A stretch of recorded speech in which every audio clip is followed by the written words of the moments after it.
Hi guys! So today, samahan niyo akong mag-release ng tatlong Kia Sonet. Mahirap yatang gawa ng paraan. Sa Unity Laser, pinabawasan lang na kaunti yung tire pressure. Pinagawa siya into 33 PSI. Ito nga pala yung Kia Sonet EX Automatic na Imperial Blue. Kung mapapansin nyo, mukha siyang color black. Pero pag dito siya sa labas at nasinagan ng araw, dun lumalabas yung kanyang pagiging color blue. So, yung kulay niya, depende pa rin kung nasa shade or depende sa lighting. And for the second client, Alexa Automatic, Snow White Pearl naman yun sa kanila.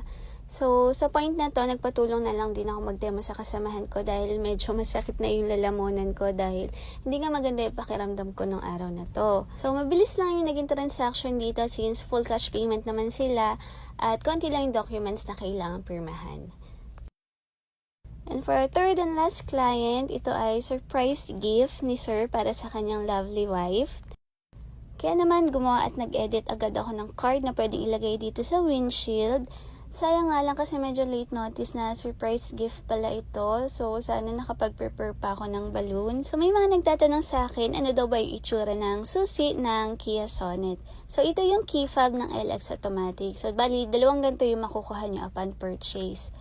Sila ma'am ay may dala nga din palang pouch bag na sinare ko rin sa mga kasamahan ko. Yung unit nga pala nila ma'am ay wala pang tint dahil ni-request nila na to follow na lang since may lakad din naman sila that day.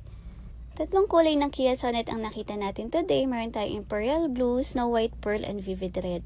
Ang tanong, anong kulay ang bet mo?